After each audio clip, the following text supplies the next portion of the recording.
Welcome to Teach or Not to Teach, the vlog that explores the challenges and triumphs of education. We are here to dig into the big questions and debates surrounding education. Join us as we talk about the latest trends, technologies, and instructional strategies. Because at the end of the day, the goal is to provide every student with the best education possible. Let's start learning together on To Teach or Not to Teach.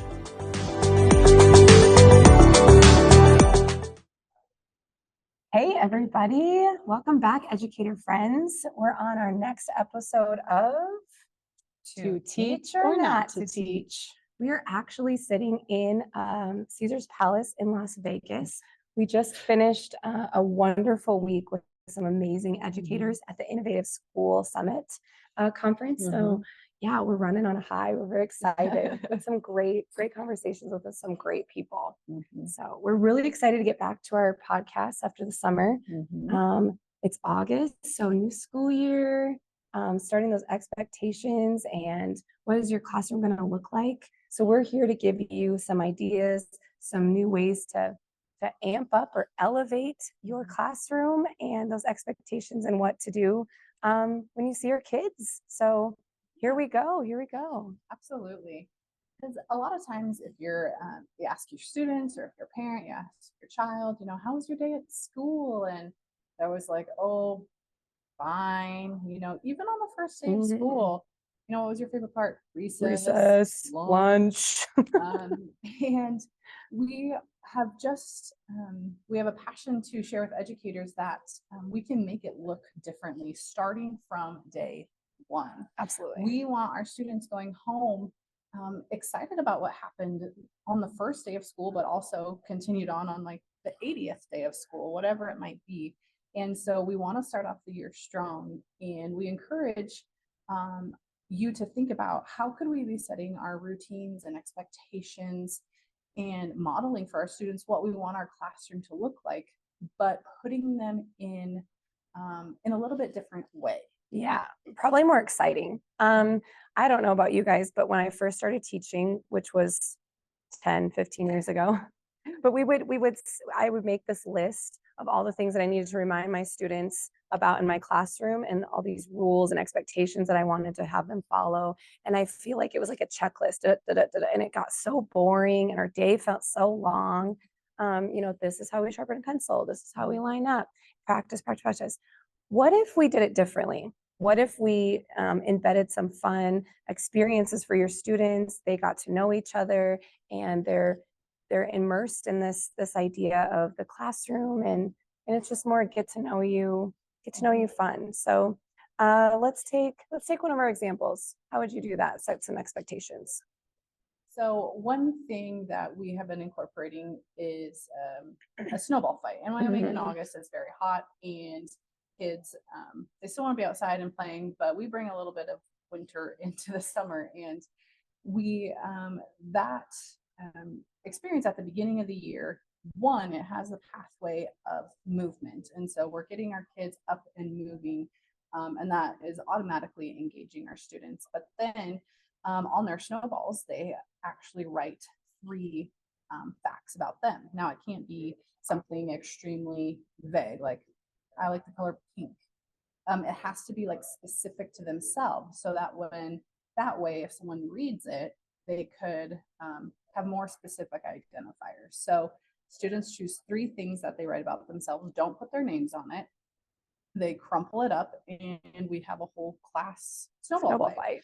And when we've done it in the past, we've had teachers that, just been walking the halls, come join. Our principal has joined in, and it just becomes this really fun community building experience around the pathway of movement.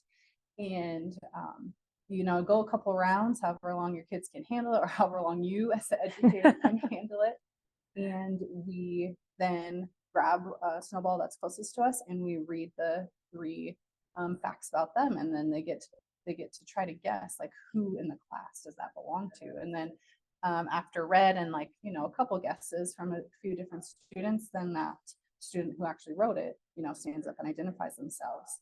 We found this is a really quick and easy way to get the students engaged with one another. It breaks the ice really easily. You're engaging them in that pathway of movement, like I said. You as an educator, you're able to see like how do they handle that social interaction? How do they handle the the pathway of movement? What do their writing skills look like, even on just like some simple facts about them, speaking and listening skills right away. And so there right away in 30 minutes, you have already a checklist of your entire class of these certain things. This is just one example. We do things like this throughout the whole first 2 weeks of school, because when you're able to do that, setting routines and procedures, and even just building that climate and culture in your classroom, you're able to get to know your students more quickly. You're able to see how they are as learners a lot faster. You're able to identify what learning pathways that they gravitate towards. You're able to see, strengths and weaknesses a lot sooner. And so we have found that just starting off your year with experiences that are like, oh, I want to go back to class tomorrow, is just a really great way to set the tone for your year. Yeah, yeah. And I was thinking about even the snowball fight, or when we do Play-Doh. But I do not know about you. So even let's think about some of our barriers with language or shy students coming in. How can you get them talking and collaborating? So we give them each a little thing of Play-Doh. Kara made this fantastic slideshow with questions like, what's your initials of your name, or your favorite food, or what you did over the summer? And they have to create it using Play-Doh and then share about their creation to their table mates, to their classmates. This is giving them a great opportunity to talk to other people in the classroom, getting to know and breaking down that barrier of communication. So things like that that are very, very quick and easy for students to be involved. And then you're setting the expectation in your classroom. What does it look like to sit at a table with our peers? How do we listen to each other? How do we respond appropriately if we don't agree? If we agree with something, how do we add on to? So all of these things that you just keep building up in the first few days of school. And like Kara said, they're going home and they're talking about what you're doing in the classroom, whether and about what's for lunch or recess, your topic of conversation. Yeah, essentially, really what it comes down to is we understand that rules and routines and procedures, all of those things have to be present in a school, in a classroom. We understand that. We are simply encouraging you as we begin this new school year just to think, how could I make it look just a little bit different? A lot of these kids, when you go about setting routines and procedures, expectations in classrooms, it's done with the teacher at the front of the classroom. The kids are sitting in front of you on the floor or in desks or whatever it might be. And you start going through spiels, and within, you know, 30, 60, 90 seconds, half of your class is giving you that blank stare because they've been through the spiel so many times before, and you've lost them. You've lost their engagement. You've lost the chance to build that connection with them. Yes. And we just are here just to encourage to just think about it in a different way. We have taken some of our favorite like get to know you classic things, and we've just tweaked it in a way where we've picked a learning pathway that we thought would be powerful, or an experience that we would get them hooked and engaged right away to start our year off strong. We actually give you permission to have fun the first week of school. It's okay. It's okay to have fun with your students and to build that. Maybe it's like a obstacle course that you're reviewing math facts for, or make a fun game about how to line up. Or even I'm thinking middle school, high school, they don't want to sit there and listen to the rules and the syllabus every single class, right? Just how can you make that more engaging for your students and build that relationship? Because that's where it starts. If you don't build a relationship with your students, they're not going to give you their best self either. You have to get that going.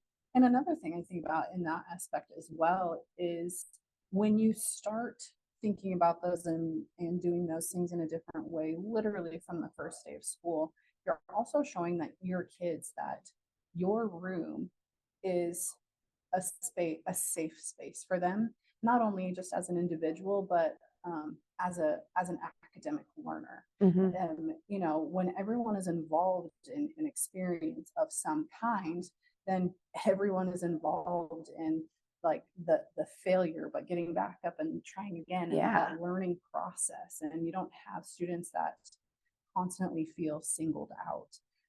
And so just setting that precedent right away, like this is a safe space.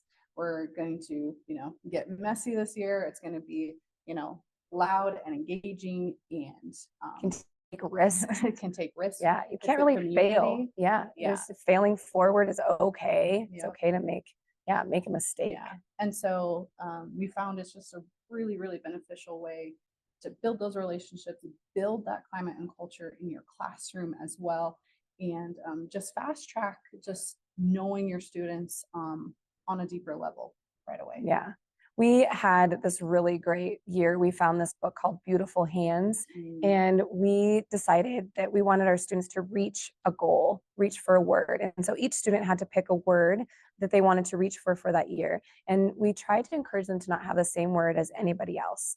So maybe it was like dancer. It didn't have to be academic at all.